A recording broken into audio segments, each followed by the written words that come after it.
My name is Amanda Storkey, and my favorite sound is the water hitting the shore. Right now I'm teaching high school for a behavioral program. We offer alternative education for students who are not traditionally successful in a mainstream setting.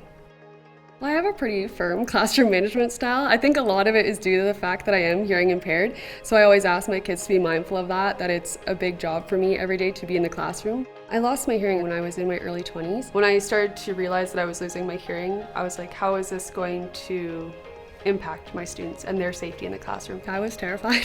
So I was like, I don't want to wear hearing aids. And they were like, well, it's either that or you're going to have to change what you do for a living. And my career means so much to me, and what I do with kids meant so much to me that I was like, okay, give me the hearing aids, let's do this. When we were instructed in September that we would be heading back to school and that we would be teaching now with the COVID pandemic as it is, they told us that we would be having to wear personal protective equipment, and they informed us that we would be wearing masks the entire day, the entire time we were in the building, and that we'd be wearing shields and visors as well. What's that going to look like? What does teaching in the pandemic mean for somebody who has a hearing impairment or has a disability? Hearing aid technology has come such a long way, and now I'm capable of answering the phone, which I wasn't capable of in the past. I'm capable of listening to music, which I wasn't capable of doing in the past with my hearing loss. So it's definitely made a huge impact on how I could continue my career and how I would continue to live a life that wouldn't appear to have as many barriers as it does. I definitely can't do my job without the technology and without using products such as the ones that I'm currently wearing from Unitron right now.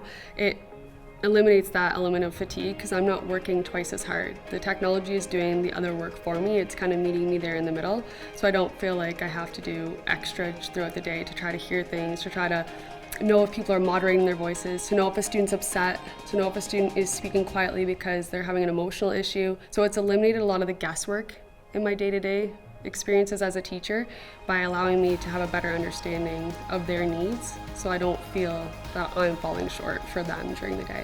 And then when I go home at the end of the day, it allows me to extend myself into my personal life because I'm not exhausted from teaching and trying to hear and interact with people all day.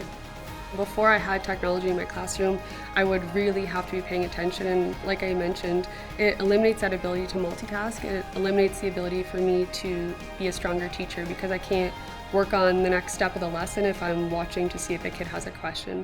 So having the technology has allowed me to ensure that they're getting the best quality education they can get from me, as well as having their needs met, which makes me feel confident in the classroom. And I feel like when you're confident in your role, then you're providing a better experience as a teacher to the students.